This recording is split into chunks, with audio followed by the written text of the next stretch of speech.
you so much. We're here today with organisations working across the lesbian, gay, bisexual, trans, queer, intersex and asexual communities to explore how inclusion, safety and dignity must remain at the heart of efforts to end gender-based violence. As harmful rhetoric rises and many communities face increasing risks, this conversation is both urgent and necessary. Together we'll reflect on the intersections of the LGBTQI+ rights and anti-violence work and discuss what true inclusion means for every victim survivor. Thank you both for joining me.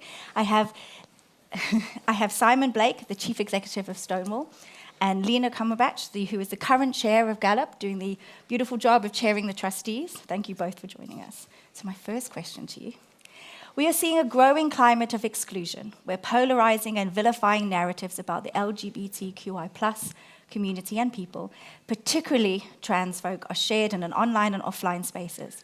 How does this misinformation contribute to gender-based violence, and how can we challenge it?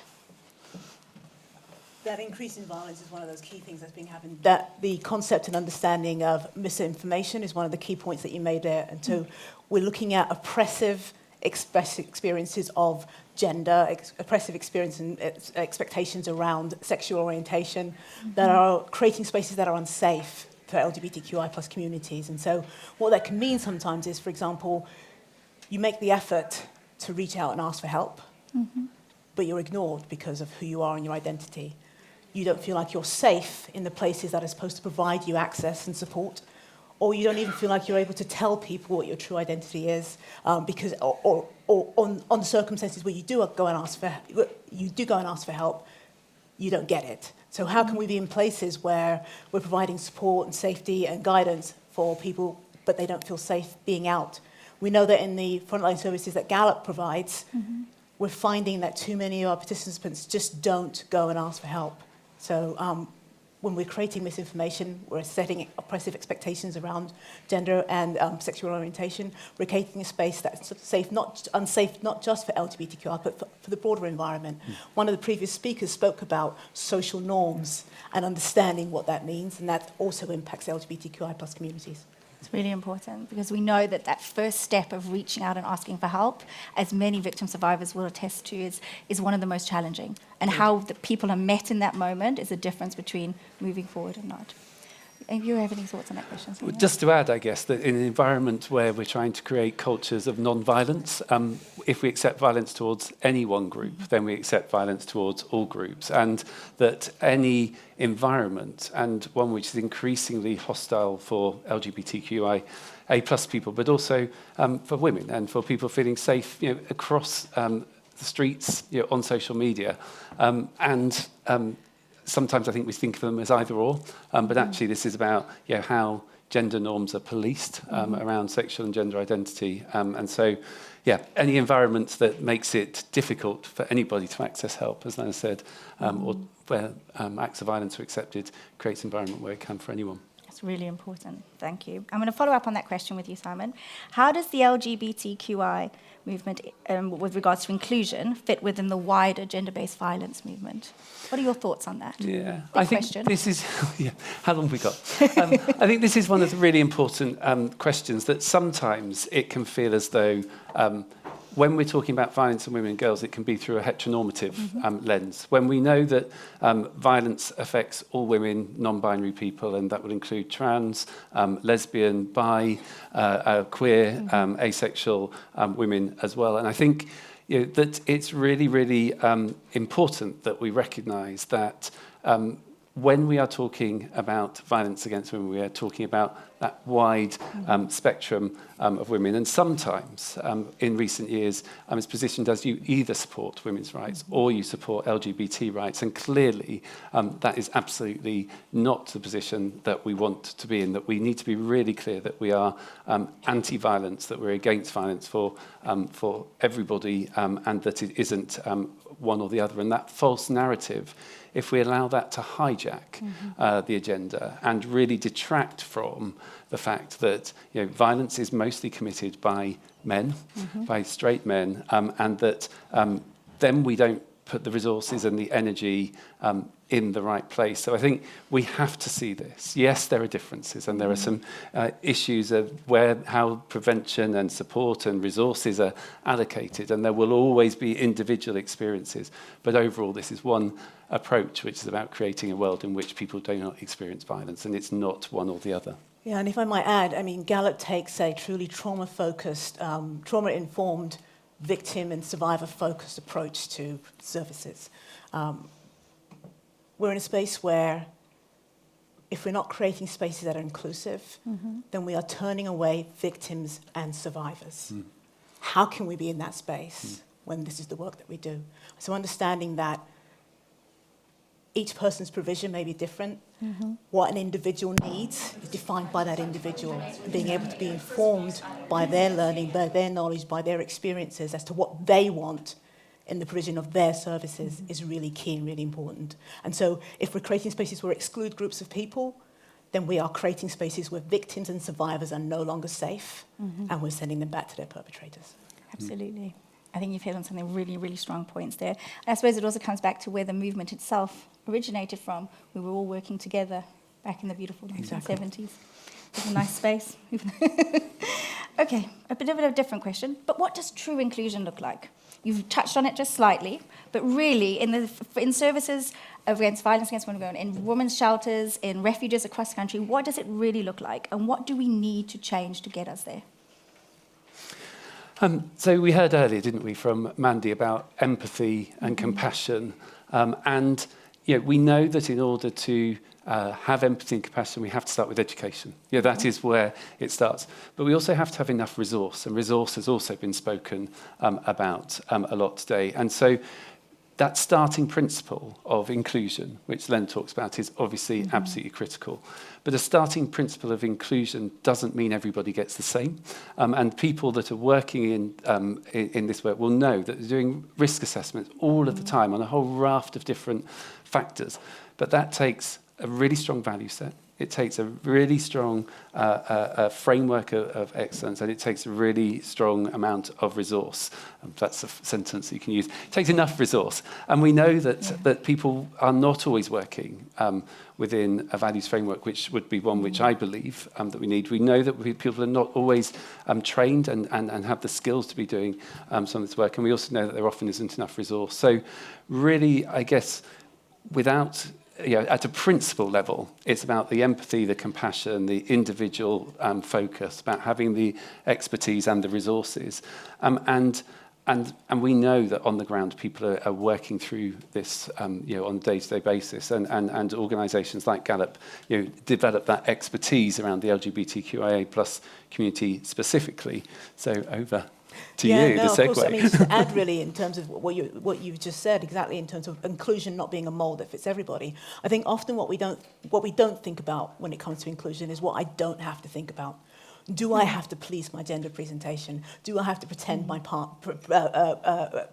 hide my partners and who they are? Do I have to hide my identity? Ultimately, what we want to see with inclusion is, do I feel safe here to be myself? And that's what's key.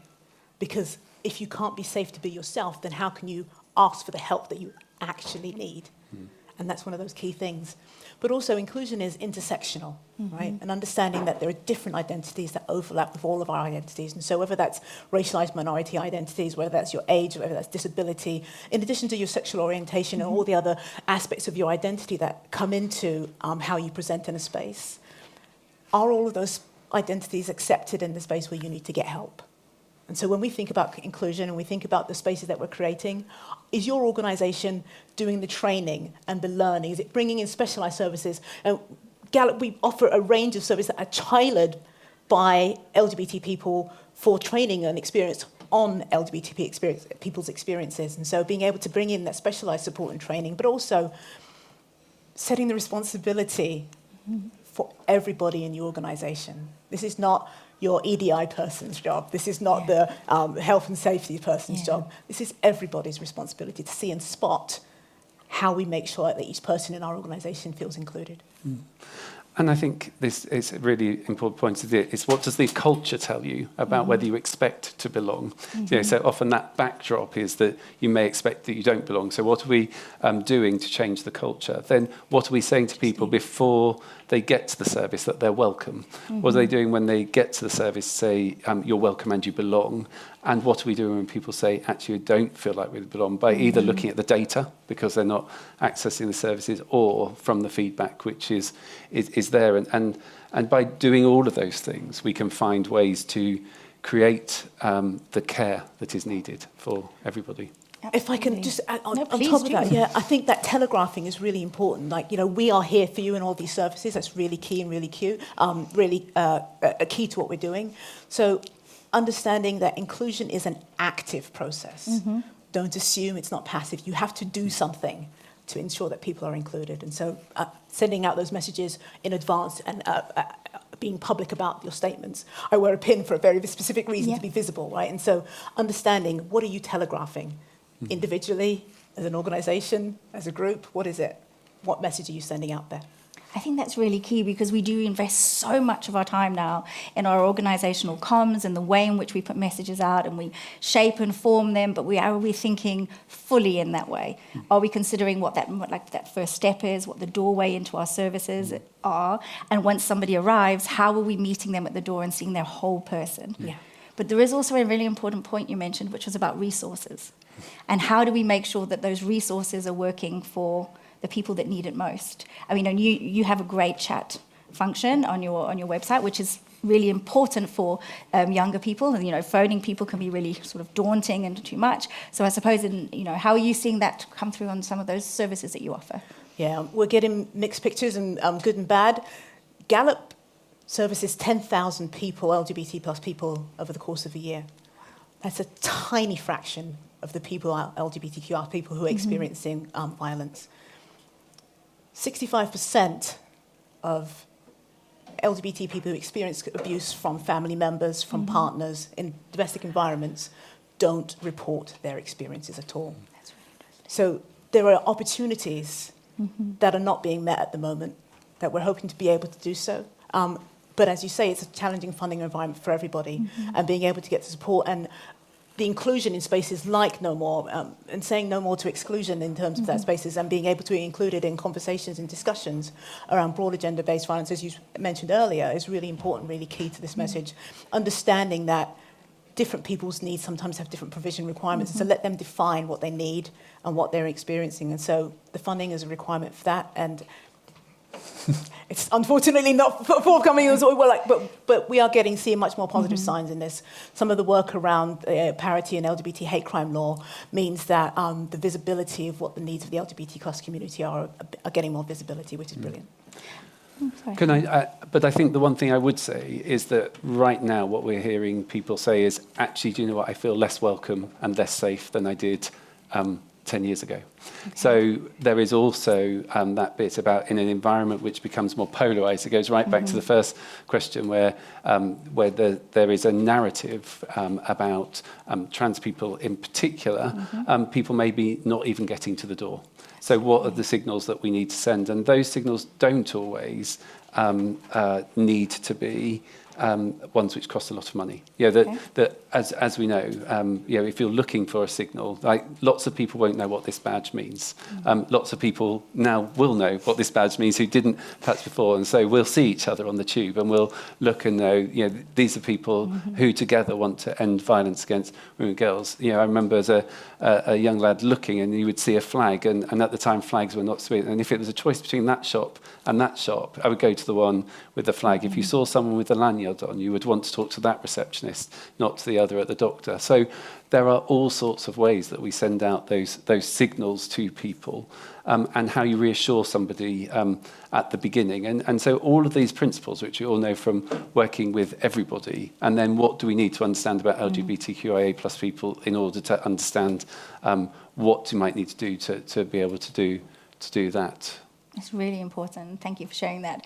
I think there's also that piece about how we develop, going forward, services that meet the needs of individual people differently and better, and how we come together as organisations with our commissioners, those that have access to the small pots of money, big pots of money, debatable, and how we build services that are fit for the people in which we work with and serve now. So that's really key. Well, we know that gender-based violence is massively underfunded across the board. And so improvements and additional funding for across that board sector is really, really key and important. Mm-hmm. So it's in a way leads us to why we're doing the Relief Fund and the call for action around that. Thank you so much for that. Our final question, quite an interesting one. What gives you hope that we are moving towards a future where every survivor can access safety, justice and dignity? Like I said, Galop's supported 10,000 people last year, and on average since then. That's 10,000 people who got the support that they needed, whose lives are changed by access to the resources. So I've hope for that. As an organisation, we're working with organisations like Stonewall, no more, and across the sector to make change in these spaces. And these conversations are becoming more visible and getting more visibility, and that's important and key. And so our hope is for the people who do this work, all of you out there, my colleagues at Galop and across the sector generally, who are doing amazing work in supporting the people who need our services today and who can continue to do so. Absolutely. Thank you. Thanks for that. I would echo all of that, and I think there's a song which a folk singer, Maddie Morris, says, which is hard to be optimistic when you keep being let down.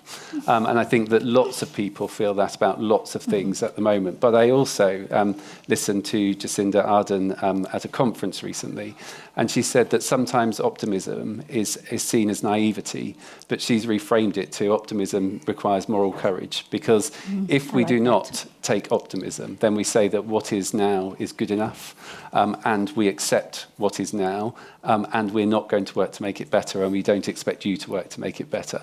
And I see, around this room, in lots and lots of different places and spaces, people say, this isn't good enough. There may not be enough resources. We may not have enough, but we are going to do our best to make sure we change that. And when you see people with that fire in their belly who are determined and joining forces across the aisle, across different issues in standing solidarity, then you have to be optimistic, because otherwise in jobs like we do, we shouldn't be there if we can't hold that optimism, because we've got to all do it. And I think that's all of our responsibility. So you all give me hope and optimism for the future.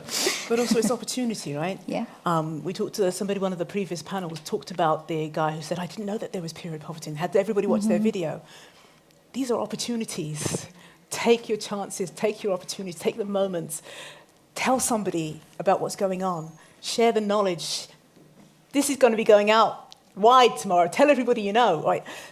Pass on the knowledge, because they are the opportunity for us to make a change and make a difference, and we need that. Brilliant. Thank you both. What gives me hope is that we're here having this conversation and that we've been able to chat today. So thank you so much. With what we've been shared, it just makes one thing explicitly clear, that safety and justice for survivors cannot exist without inclusion, solidarity, and a commitment to truth over fear. And I think it's really search for that truth. Our social media does terrible things to us, but search for that truth. And despite the challenges, our communities continue to show resilience, courage, and hope. But by working together across movements, sectors, and experiences, we move closer to a world where every survivor is believed, supported, and able to live in dignity. Thank you both so much for joining us and sharing so much about the work you do. Thank you.